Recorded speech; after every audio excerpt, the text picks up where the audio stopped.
I'm Catherine Ehlers-Metcalf, here to introduce Herschel Woodrow Williams, Medal of Honor recipient from World War II, Iwo Jima, who is going to read for our students the book America's White Table by Margot Thies Raven and illustrated by Mike Binney and published by Sleeping Bear Press.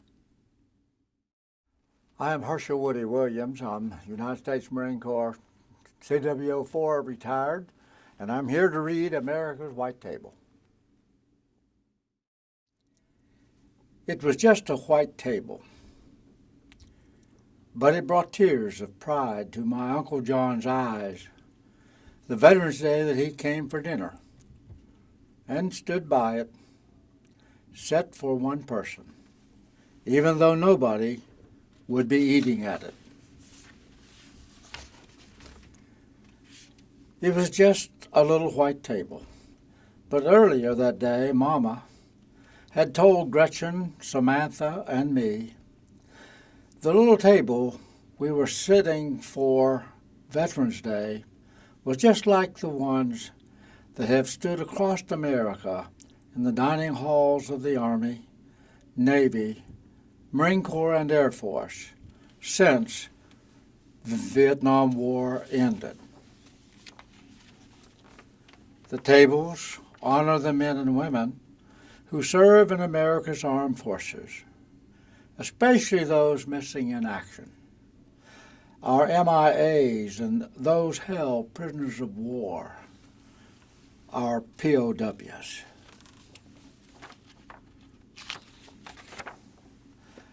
It was just a little white table, but it felt as big as America when we helped Mama put every item on it, and she told us why it was so important.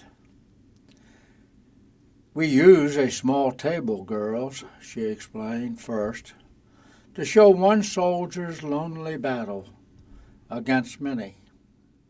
We cover it with a white cloth to honor a soldier's pure heart when he answers his country's call to duty. We place a lemon slice and grains of salt on a plate to show a captive soldier's bitter fate and the tears of families waiting for loved ones to return, she continued. We push an empty chair to the table for the missing soldiers who are not here. We lay a black napkin for the sorrow of captivity and turn over a glass for the meal that won't be eaten, she said. We place a white candle for peace and finally a red rose in a vase tied with a red ribbon for the hope that our missing will return someday. Mama finished speaking just as sunlight spilled on the table and filled the overturned glass. It was just a white table, but it suddenly made me want to burst with a feeling I couldn't explain when Mama told us how much our setting the white table would mean to Uncle John that night. Then she told us something we didn't know. Our Uncle John, who gave us big bear hugs and spun us with airplane twirls and called me Katie Girl, was a POW in Vietnam before we were born. It's just a white table, but it gave us the courage to ask Mama, what happened to Uncle John in Vietnam? She quietly told us his story. When Uncle John served in Vietnam, he was sent on a rescue mission, and his helicopter was shot down behind enemy lines, she began. And he and his 3 crew members were taken prisoners. One crew member named Mike had serious wounds from the crash, But Uncle John and other men tried to help Mike get better and persuaded a guard to bring Mike medicine. Then one day, when a guard looked away, Uncle John and the others had a chance to escape, but Mike was still too sick to go. So Uncle John stayed behind because he wouldn't leave a fellow soldier alone so far from home. But how did Uncle John get free? We asked Mama. Sometime later, Uncle John had a chance to escape again, and somehow he was able to take Mike with him, carrying him on his back and collecting just enough rainwater and big leaves to keep them alive until Uncle John found an American infantry unit to help them. But even though Uncle John did everything he could to bring Mike home alive, Mike's wounds were just too serious, and he died before the rescue helicopter landed. I know that Mike was only 20 years old, and he dreamed of playing football, but he loved America enough to give his life for his country when duty called. And I know how much Uncle John loves America, too. But he learned when helping Mike that a soldier risks his life for a fellow soldier, because the best of your country's lives lives in every man and woman who would lay down their life for you, too.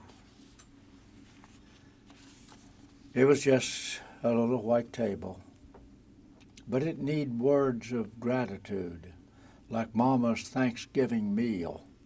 So before Uncle John arrived for dinner, Gretchen and Samantha and I decided to put 3 gifts of our own on the table to honor our veterans.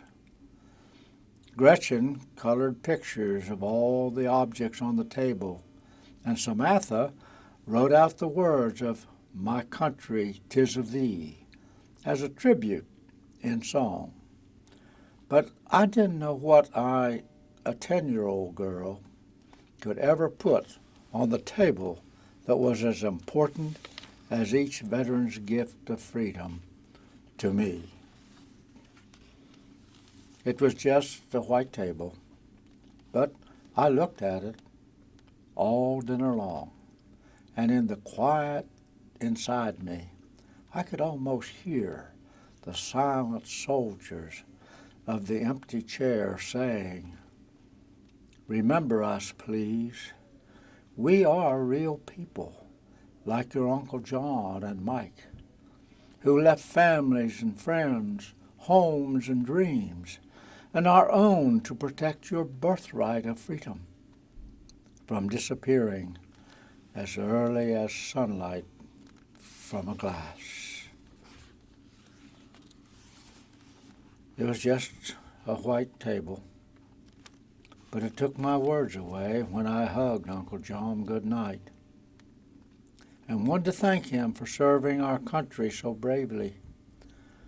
So I just hugged him even harder and told him I loved him. Uncle John hugged me back even harder than I had hugged him. And that's when I knew what I could put on the table. My promise to put the words from my heart into a little book about America's white table. And in the book, I'd use Gretchen's pictures and Samantha's song and Mama's story about Uncle John and his friend Mike, because I hoped that everyone who read it would set a white table on Veterans Day, too.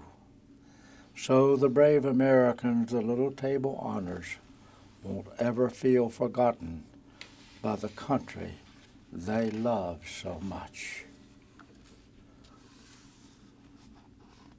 Then, in the salt on the little white table, I traced in the grains of their family's tears.